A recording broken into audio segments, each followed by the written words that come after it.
जय श्री कृष्णा। राधे राधे।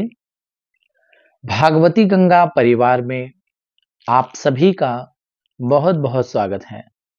मित्रों, जो भी इस चैनल पर नए जुड़ रहे हैं उन सभी से निवेदन है, कृपया रेड बटन पर क्लिक करके हमारे चैनल भागवती गंगा को सब्सक्राइब अवश्य कर दें। पास में बने बेल आइकन को प्रेस कर दें ताकि आने वाली वीडियो की प्रत्येक नोटिफिकेशन आपको प्राप्त हो सके। मित्रों, आज हम एक नए टॉपिक पर चर्चा करने वाले हैं जो कि आप सभी के लिए अति महत्वपूर्ण है, इसलिए इस वीडियो को बिना स्किप किए अंत तक देखिए, आपको बहुत महत्वपूर्ण जानकारी मिलेगी। जैसा कि आप सभी को ज्ञात है, आजकल हर कोई कथावाचक बनना चाहता है। आज देश में इतने कथावाचक हो गए हैं कि अगर आप कोई एक कंकड़ या पत्थर आकाश की ओर फेंकें और अगर वो भूमि पर वापस आकर गिरेगा तो किसी कथाकार के सिर पर ही आकर गिरेगा। इतने कथावाचक हो गए। पहले ऐसा नहीं होता था, कुछ गिने चुने कथावाचक थे, लेकिन आज किसी ग्राम में चले जाइए, आपको 10-15 कथावाचक मिल ही जाएंगे। उनके पास ज्ञान है कि नहीं है यह अलग विषय है, लेकिन हाँ, कथाकार आपको मिल जाएंगे। किसी गांव में आप जाइए, किसी ग्राम में जाइए, आपको 10-15 तो कम से कम मिल ही जाएंगे। ऐसा क्यों? वास्तविक कथाकार किसे कहते हैं? कथाकार का उद्देश्य क्या होना चाहिए, इससे किसी को कुछ लेना देना नहीं है। आजकल लोगों ने यह मन में विचार बना लिया कि कथावाचक फील्ड में उतर जाओ, कथा कहने लग जाओ, इससे अच्छा धंधा कोई और नहीं है। वास्तविकता तो यही है कि लोग कथाकार बन ही इसलिए रहे हैं कि उनको लगता है कि इस फील्ड में धन बहुत अधिक है। कुछ ऐसे कथाकार जो टेलीविजन पर कथाएं कर रहे हैं, मैंने भी की है, और अभी जो वर्तमान में बहुत छाए हुए हैं, जिन्होंने कथा करके बहुत अधिक मात्रा में धन अर्जन कर लिया, ऐसे लोगों से प्रेरित होकर कुछ लोग कथावाचक बनने के लिए आ रहे हैं। क्यों? क्योंकि उनको लग रहा है कि यार, मैं जो धंधा करता हूं, मैं जो जॉब करता हूं, उसमें तो पैसा है ही नहीं, क्यों ना कथा सीख ली जाए। कथा से अच्छा तो कहीं धन है ही नहीं, इससे अच्छा तो कोई धंधा है ही नहीं। तो देखो, लोगों की मानसिकता क्या है। कहते हैं अपने आप को कथाकार, लेकिन मन में उनके उद्देश्य केवल यही है कि जल्दी से जल्दी, शीघ्रात शीघ्र मैं कथाकार बन जाऊं, मुझे कथा आ जाए, बस 5-6 महीना बस मुझे पढ़ना पड़े और किसी से नोट्स मिल जाए, बस 5-6 महीने अध्ययन कर लूं, नोट्स मिल जाए किसी का, मंच पर रख लूंगा और बस कथा करना प्रारंभ कर दूंगा। मेरा उद्देश्य समाज को सुधारना नहीं, संस्कृति का प्रचार करना नहीं, मुझे तो केवल धनार्जन करना है। क्यों? क्योंकि हमने कथा को धंधा बना लिया। जरा विचार करिए कि आप यह सही कर रहे हैं। धन के लोभ में आकर आप कथा कहना प्रारंभ कर दिए, इससे आप क्या करेंगे? ना तो समाज का कल्याण होगा, ना आपका स्वयं का होगा। जब तक कथाकार इंद्रियों से विरक्त नहीं होता, तब तक तो कथा कहने का उसे अधिकार नहीं है। ठीक है? विरक्तो वैष्णवो विप्रो वेद शास्त्र विशुद्धिकृत।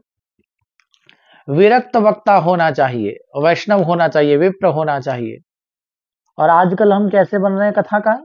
धन के लोभवश। यह कहां तक उचित है? आप खुद से सोचिए कि आप कथाकार क्यों बनना चाहते हैं।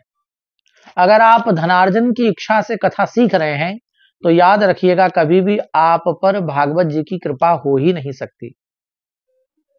जो निस्वार्थ भागवत जी से जुड़े हैं, ठाकुर जी से जुड़े हैं और जन जन में भागवत जी का प्रचार प्रसार निस्वार्थ कर रहे हैं, उन पर ही ठाकुर की और गोविंद की कृपा होती है।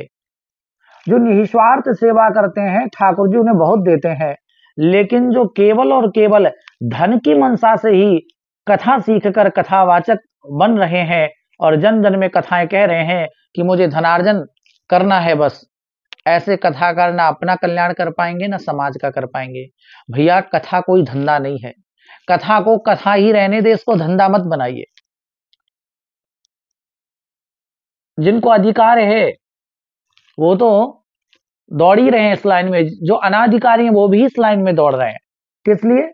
कि भैया बस ये धंधा बहुत अच्छा है, कई बाबा माला माल हो गए, कई पंडा पुजारी भी कथा कह कह के खूब तिजोरियां भर लिए, कई भवन बना लिए, अब मैं भी इसी लाइन में दौड़ूंगा, क्योंकि मैं जो जॉब करता हूं उसमें तो धन है नहीं, दिन रात मेहनत करता हूं फिर भी इतना धन नहीं मिलता।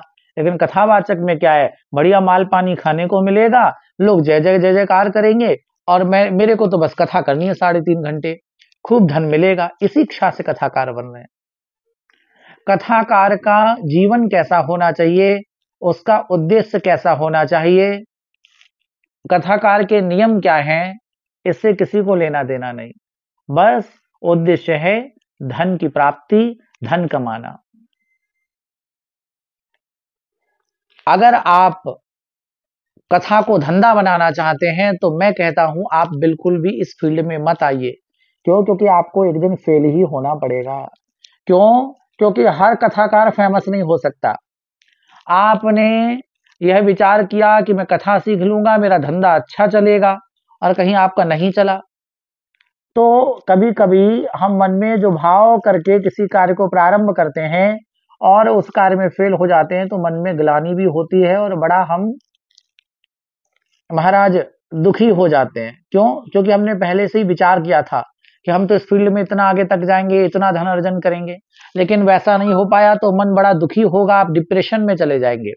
लेकिन वही एक ऐसा विद्यार्थी जो ठाकुर जी को अपने आप को समर्पित कर दिया, भागवत जी को अपने आप को समर्पित कर दिया, निस्वार्थ सेवा करना चाहता है, उसकी कथाएं चली तो भी ठीक, न चली तो भी ठीक, उसे कोई दुख नहीं होगा, उसको डिप्रेशन नहीं होगा। क्यों? क्योंकि धन कमाना उसका उद्देश्य नहीं था। लेकिन आप में से कुछ ऐसे लोग जो केवल कथा इसीलिए सीख रहे हैं कि बस इसको धंधा बना के धन कमाना है, उनको निश्चित डिप्रेशन हो जाएगा यदि इस फील्ड में आप फेल हो गए। तो इस फील्ड में कैरियर मत बनाइए, ठीक है? भागवत क्षेत्र में कैरियर मत बनाइए। कैरियर बनाने के लिए बहुत सारे फील्ड हैं। इस क्षेत्र में तो वही आए जिसको भजन करना है, जिसको जन कल्याण करना है, जिसको निस्वार्थ भाव से सेवा करनी है, जिसको भागवत जी की सेवा करनी, ठाकुर जी की सेवा करनी, संतों की सेवा करनी, वैष्णवों की सेवा करनी, आम जनता का कल्याण करना, वो इस फील्ड में आए। ठीक है? क्योंकि ठाकुर जी कृपा ही उन पर करेंगे जो अपने आप को समर्पित कर देंगे भागवत जी के प्रति। अब आप तो भागवत जी को एक साधारण बुक मान लिए, बस कथा सीख लिए, रट लिए, और आपका उद्देश्य तो केवल और केवल धन, मनी। अब मनी आपके जीवन में इंपॉर्टेंट है, आप धन कमाने के लिए कथाएं कर रहे हैं, तो निश्चित बात है कि एक दिन इस फील्ड में आपको फेल ही होना पड़ेगा। अगर आप निस्वार्थ भाव से सेवा करेंगे, धंधा नहीं बनाएंगे कथा को, तो आप बहुत आगे तक जाएंगे। इसलिए धनार्जन के लिए कथा मत सीखिए। कथा इसलिए सीखिए अपने संस्कृति का प्रचार कर सकें, भागवत जी का जन जन में प्रचार प्रसार कर सकें। ठाकुर की भक्ति से लोगों को जोड़ने का आपका उद्देश्य होना चाहिए। घर घर में भागवत की पूजा हो, घर घर में ठाकुर की पूजा हो, घर घर में लोग अपने परिवार के साथ बैठकर कथा सुने, ऐसा उद्देश्य आपका होना चाहिए अगर आप एक कथाकार बनने वाले हैं, ना कि धनार्जन करना। तो मेरा हाथ जोड़कर सभी से निवेदन है, जो कथाकार बनने के लिए इस फील्ड में आगे आ रहे हैं, आप लोग लक्ष्य धन का ना बनाएं, लक्ष्य परमात्मा की प्राप्ति का बनाएं, और फिर इस पथ में आगे चलें। आप देखिएगा आप बहुत आगे तक जाएंगे। संतों की कृपा रही, भगवान की कृपा रही, भागवत जी की कृपा रही, तो आप बहुत आगे तक इस फील्ड में जाएंगे। लेकिन लोभ आ गया, लालच आ गया, इंद्रियां आपके बस में नहीं रही, तो याद रखना इस फील्ड में फिर आप फेल हो जाएंगे। क्यों? क्योंकि भागवत जी धनार्जन का विषय नहीं है। भागवत जी तो मनुष्य के हृदय रूपी खेत में भक्ति रूपी बीज बोने का जो साधन है वह भागवत जी है, और आप इसको धनार्जन का साधन बना रहे हैं, तो आपका कैसे कल्याण होगा? आप सभी से निवेदन है, इस क्षेत्र में अगर आगे आना चाहते हैं तो आपका उद्देश्य धन कमाना नहीं होना चाहिए। ठाकुर की सेवा और भक्ति आम जनता के हृदय में स्थापित करने का आपका उद्देश्य होना चाहिए। अपनी संस्कृति का प्रचार प्रसार करने का आपका उद्देश्य होना चाहिए। आशा है मेरी बात आपको समझ में आएगी। मेरी बात आपको अच्छी लगे तो लाइक करिए, शेयर करिए और कमेंट्स करिएगा। सभी ग्रुपों में शेयर करिएगा। मिलते हैं नेक्स्ट वीडियो में, तब तक सभी को जय श्री कृष्ण, जय श्री राधे।